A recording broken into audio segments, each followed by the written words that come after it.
Hi there and welcome back to Torment, Tides of Numenera. We're asked to get something of this man, Artaglio, to feed to that Moor. With the help of an essence she can make of his hair or whatever. So he doesn't have to go himself to open this Moor. Let's try that. You again. He takes a swallow of his vile-smelling drink. If you won't sacrifice yourself to the Moor, then I need a scrap of hair or some of your blood. My precious skin has been scarred enough in the service of Castor. Thank you very much. He stops talking and thinks, wait a moment. You've been talking to Sheen, haven't you? He glances toward the alchemist's lab. About opening the Moor? Scan thoughts, is she so desperate that she'll sacrifice herself for the Moor? No, someone else certainly. The moment you nod, he happily draws his knife and saws off a hank of his hair. Here you go, he says. Anything else I can do to get you eaten? A lock of his hair. Artaglio cut off a hank of his hair and gave it to you. Sheen can distill this hair to a liquid essence that embodies Artaglio's nature. Few more questions? No. Could go for his drinking game, but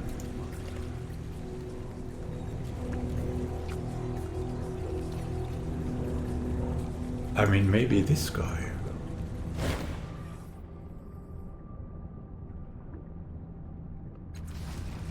No. Let's get the essence now. The traveler fills my door again. What brings her here this time? I have a hank of Artaglio's hair. All well, all good. Give the hair to Sheen.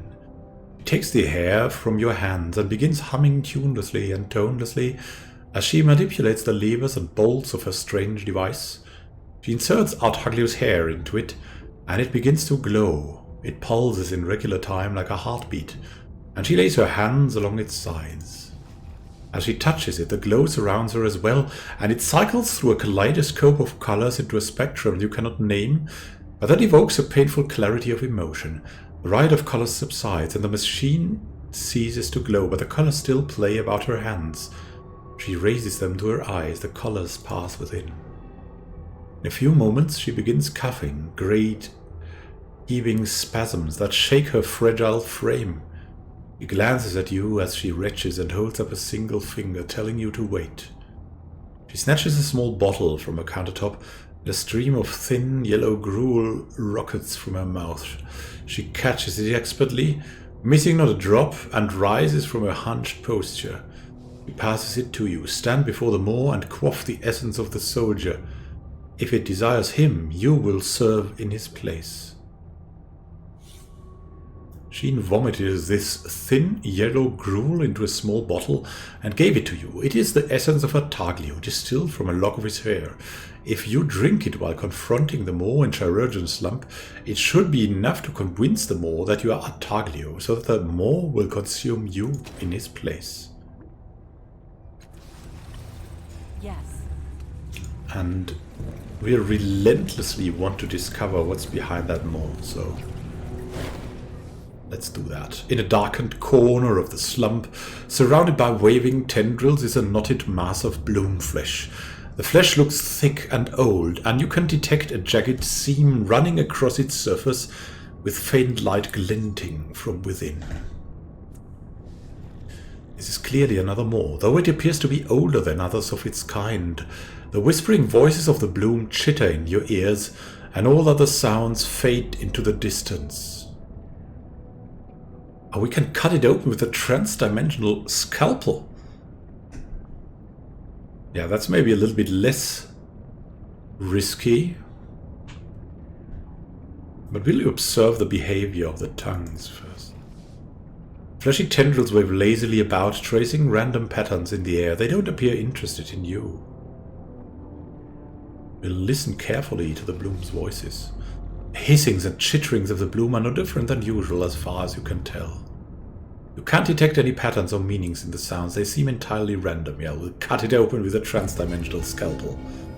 You drive the scalpel into the Moor's knotted flesh, and it yields like quivering blubber. Using a scalpel is Like a chirurgeon, and we're in the chirurgeon slump, right?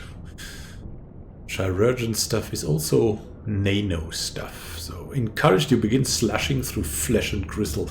The bloom emits a hissing, seething roar, and a wave of almost palpable hatred passes over you. The ground shakes and the maw opens. And we'll go into the maw. The bloom doesn't like us. I'll remember that. But that's Trekagans. A scene of horror lies before you. The walls and floors turn against the inhabitants of this chamber, opening toothy orifices to drag them down and devour them.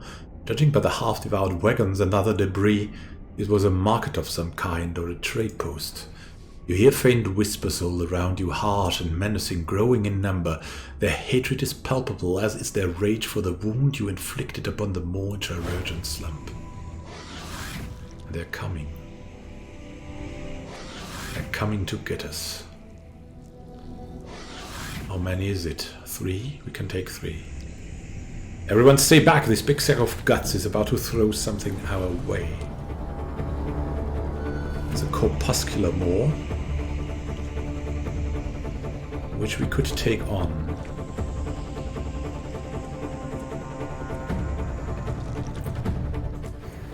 Giving the sucker punch. It's unreachable though.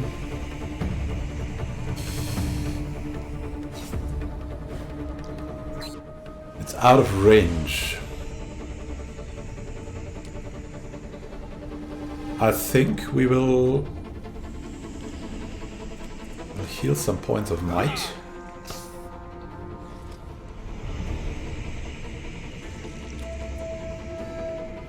And we'll then move forward. But only a bit.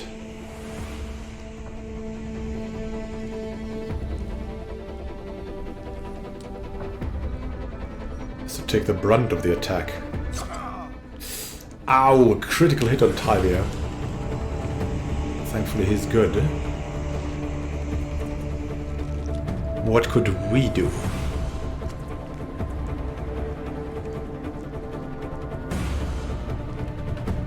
We could sow dismay. Debuffing them heavily. There's not 3 of them here. There's only 2 for now. Could hit it here. Do 14 damage, which is not bad. Could use the onslaught.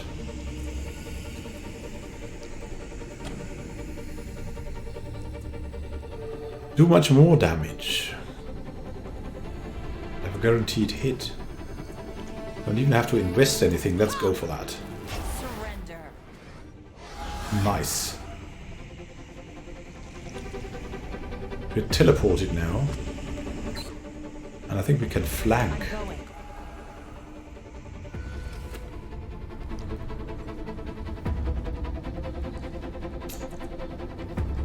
What can Calistique do? The transdimensional onslaught might be something. 9 damage.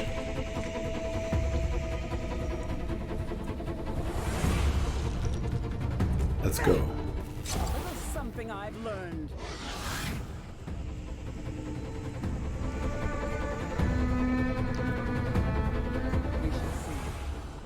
Martin, we're all inspired. And Rin can take the last hit at this thing. But we cannot use effort here. Cypher Adept.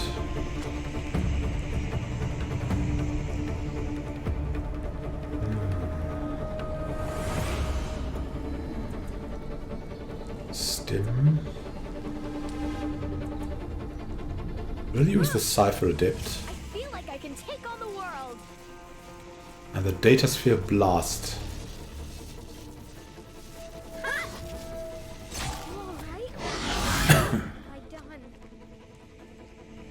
That was nice. Tibia is in here against this Corpuscular War. Can we take it on? Yes, definitely. With even a 100% hit. Here we go. Take it down. Come on, critical. Ah, not close enough.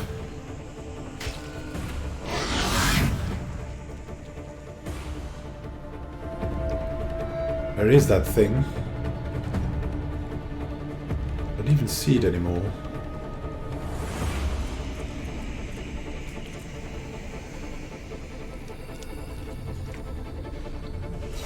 Could move first. Go. Well, I feel better.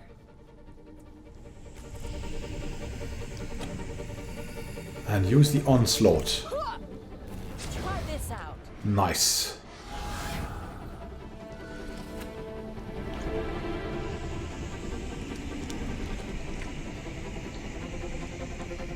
Where are the opponents though?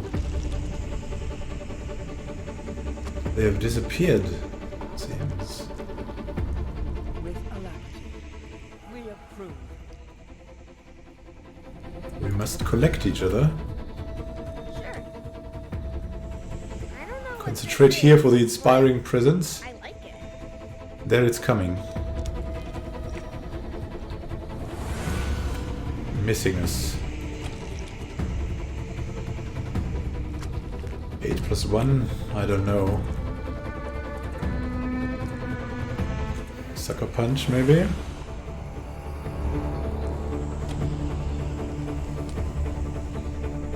$14 and 0. There we go. Never felt better than I do right now. Nice. Critical hit.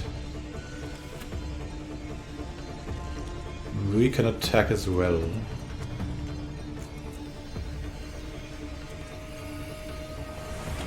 Some trans-dimensional damage. What do you think of this? I feel better.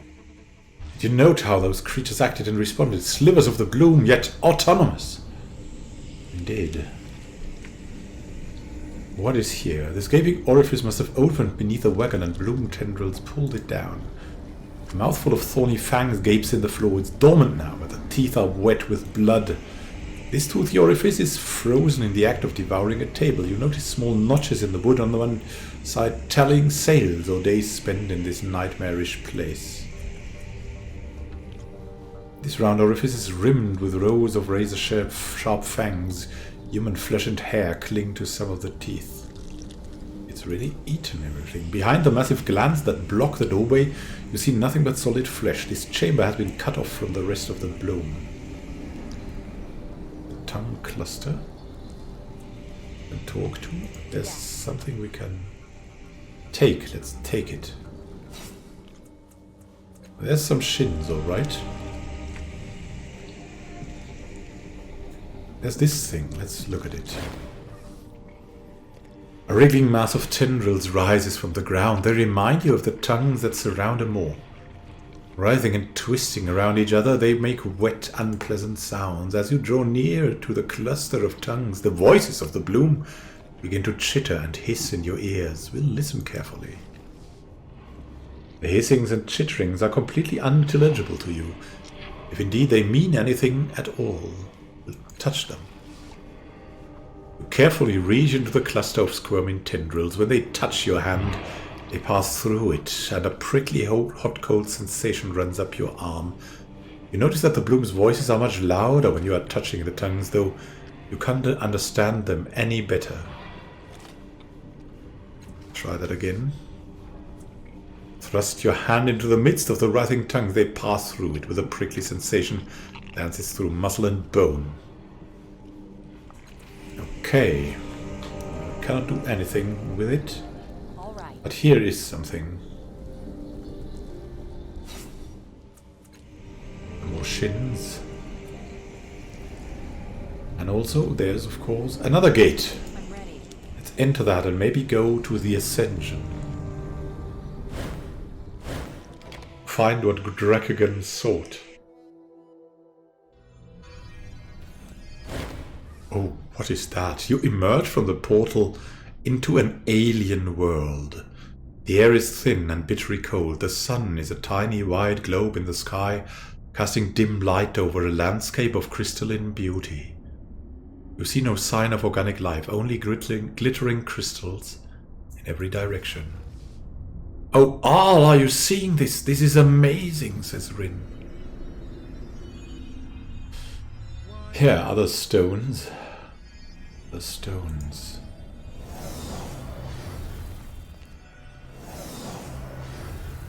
What is all of that? Learning begets doing. Or is it Oh the well, other we way? need to go into this direction, it seems. Yes. Alien landscapes filled with strange things. Finally, a new face. Where did you come from, stranger? There's some explorers. This is some kind of settlement? All Or right. pilgrims? Let's talk. This tall, weathered man nods to you. He holds himself stiffly, as if something will crack off. He moves too quickly. He glances at your tattoo and smiles. "Hello, Kastov. I am Doran, prophet of the changing god. Been a while since we've seen anyone come through here. What's your business in the Ascension?" "I'm looking for a circlet of dark hyaline material known as the magmatic amulet. Have you seen anything like that?" Doran raises his eyebrows. "Now that is interesting business. Sadly, I cannot help you. We've seen nothing but pretty lights. To be honest, I think that's all there is to this place. Yeah, we won't tell him about Dracogan." "Does it mean that you're a prophet of the changing god?" "A title only," he says, bowing his head in momentary respect. "The cultists of the changing god believe I have a special connection because I found some well-hidden secrets of your father's once." He shrugs. "Between you and me, I just got lucky." "And what did you find? What secrets? That's very interesting to us." He waves it off modestly. "Nothing that would interest you. An old workshop of his with some trinkets. I didn't understand any of it, but the cultists were ecstatic. They drafted me as a prophet and confiscated everything. Well, he winks, everything I didn't sell first. Fair compensation for my efforts, you know." "Are you related to the cult of the changing god in Sega's Cliffs by any way?" "We are cultists of the changing god, yes, though I'm afraid we have little to do with our colleagues in Sega's Cliffs. There is not a lot of oversight between our churches." It's really odd. "What are you doing in the Ascension, Doran?" "Seeking," he says in a studied casual tone. "We have it on good, though possibly outdated authority that this place holds more of your father's secrets. We have found nothing yet, however. Until we do, we are enjoying the sights and the silence, the crystals and the lights." He shrugs. "Our pursuits have taken us to less pleasant places." "And what can you tell me about this place? What have you found out?" "Very little," he says, blinking. "There are crystals, there are lights, there's no one to talk to, and little of value to find. It's a lovely world, but I fear we may be wasting our time here." "Are you sure?" "There's little to tell. It's a beautiful place, but devoid of life." Okay. "And farewell to you, farewell to you." Who is that? This tall, lithe man has an unkempt shock of bright red hair. His skin is ashen, as if colored by the dust of old tomes. It's been a long time since he's seen a real sun. His smile is thin and twitching, and a demented light burns in his eyes. "Another cast-off," he says with a sneer. "Another echo." "Who are you?" "Asclarian," he says the name proudly, as if you should have heard of him. "I act." He falls silent, his eyes glittering with contempt. "Do you mean you act?" "The prophet Doran hears," he says, nodding at the man standing nearby. "And depending on what he hears, I act." He eyes you, fingers curling at his side. "So you do what he says?" "No," he says sharply. "I act on his words." That sounds like taking orders. "It would to you," he snarls. One of his eyes is twitching. "Now you don't know what we are. We do not tumble about the world like you do, inflicting little damages or claiming to be more than we are. We listen and we decide." He takes a long, shuddering breath, calming himself. "Then we act, but no one tells us to do so." And why did you call me an echo? Strong are those who act, he says, closing his eyes as if quoting from memory. They change the world, break the sky with their thunder. Eyes open, dark and disdainful, and then there's the echo. A weak imitation of the source's fury, claiming to be more important than it is. Cast-offs are echoes of him, and deserve none of his glory. Scan thoughts. I've heard of other cultists who worship the echoes. Fools, all of them. The source is what matters.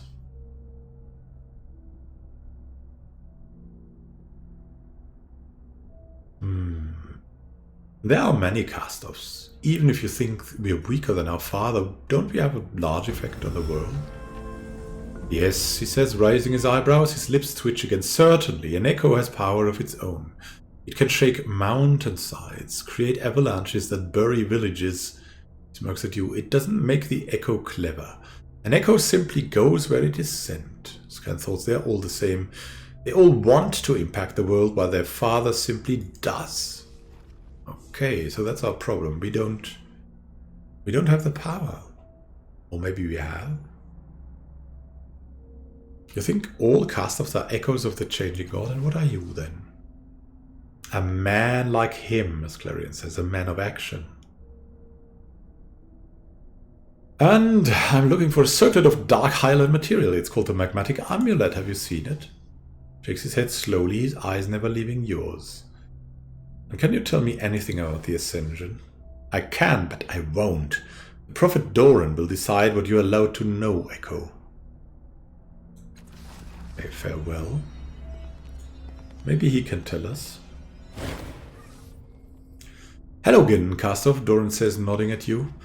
Don't hear any thoughts from his mind at all. It's just quiet, as if something is carefully and silently listening from the dark reaches of his head. Sure you can't tell me anything about the Ascension? There's little to tell. It's a beautiful place, but be devoid of life. All right, all right. What's in here? This shelter is built from a variety of exotic materials. Synth steel, pliable metals and adamant silk. It looks like it's been here a long time and has probably served many different groups of explorers. Alright, here I go. And then come into another place with a thing we can interact with, a strange crystal. We will do this in the next episode. Thank you for watching and happy gaming to you. This is Immanuel signing out. See you soon, my friends. See you soon.